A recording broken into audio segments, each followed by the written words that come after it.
St Mark's Basilica was dominant in the Coral-Eclipse of 2021, a fifth eclipse for you, Aidan, and I dare say the most impressive of all of them.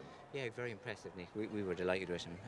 Obviously, everything he'd done up to now was very special. He won the Dew Horse very impressively, and then he won the French Guineas and the French Derby very impressively. So, listen, he looked a very special horse all the way. He's progressed from every run. Andrew, who's in charge of him, Killian, Wayne, Davy, everyone, Rory, everyone is involved with him. We're very happy, and he progressed with every run. Oritz was very happy with him when he ran his two runs. Frankie was delighted with him. The Dew Horse Ryan was delighted today. So, listen, he was there to be exposed today. Again, two proper older horses, Nick. So it was a bit of a nervous time for that to see what was going to happen. But he's a beautiful horse. He relaxes. He quickens. He's lovely natured horse. He's a lovely mover, and he goes to the ground when you want him. So we were over the moon, really. Yeah, absolutely tremendous performance. After the Dewhurst last year, he won. I mean, the simple interpretation was, well, he was just the best horse, and everyone thought, well, might Wembley end up being better? Might Thunder Moon end up being better than him? What were you thinking after that race? Yeah, we were very impressed with him. We turned him out into the Group 1 as a 2-year-old in the Hinds, only a maiden. We rushed him to get him out because we wanted to get a run into him before the Hinds. Because last year the way it was, everything was a rush. I was probably pushing him a step too early all the time. So he was going into races, was one race too early all the time.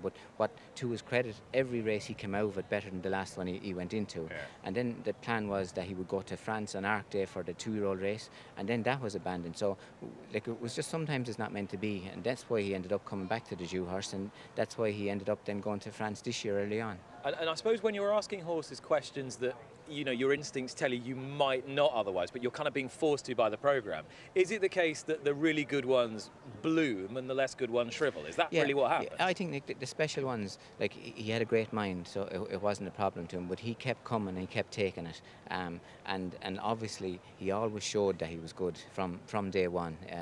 Everything about him, I think he won his maiden over 6. He started very short distance and finishes out his race very well. Always just looked very different, really.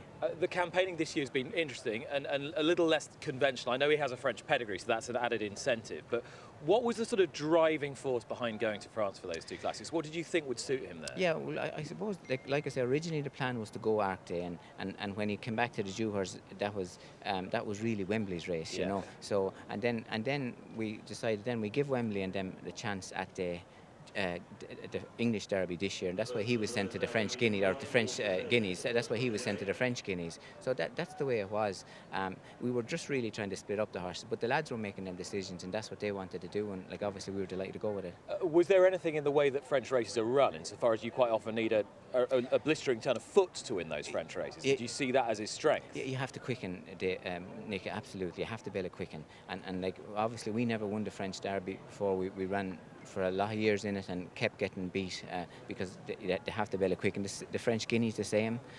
They have to be able to quicken. Oritz rode him twice for quicken in both races, So, but listen, he's able to do it. And you mentioned here Ritzmond Isabel. I guess you'd probably like to give him an assist, wouldn't you, now, for what the horse has achieved and is capable of achieving of, because at that stage in his career you needed a wily pro on your side. Yeah, no, he gave him brilliant rides.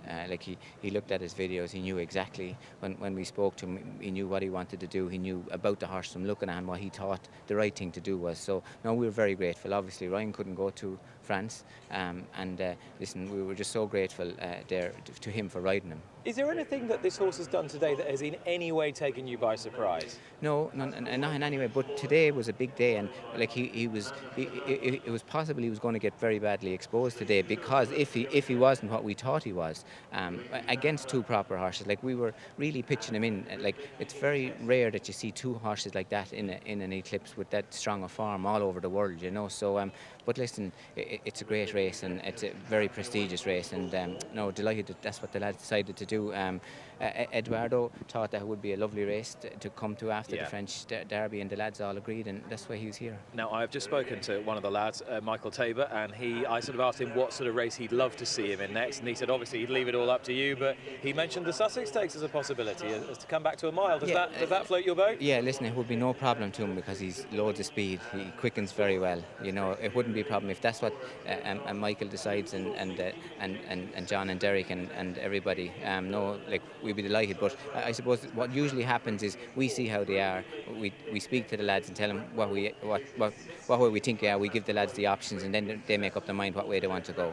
And then obviously the races like the Juddmonte International and the Irish Champions Stakes, the obvious ones. Yeah, we thought exactly the Juddmonte and the Irish Champions Stakes, two beautiful races. I suppose the nice thing when you've got a horse this good is you don't really have to think that hard about where you're going to run him next, do you? No, listen, he's just become a very special, very important horse now for us, Nick. Those horses are so hard to find, and when you get a horse that can quicken like he does and have all the attributes that he had, it just makes him very special, really. And you have had a brilliant season with the classics. You've won a lot of classics, most of them with fillies. How crucial, though, is it to have an absolute top-notch colt in the yard? This is the business that you're in. You're in the stallion-making business. These are the days that matter. Yeah, no, absolutely. It's vital for us, and like we're so lucky and blessed and grateful to have such great horses to train, like for such great people. But it's all like those stallions are what the lads, the mainstay of our business is built on, and you can have stallions and it's great having them, but when the special ones come along, Nick, it's very I think it's very rewarding for everybody, really. Aidan, thanks for your time and congratulations again. Thanks, Nick. Pleasure.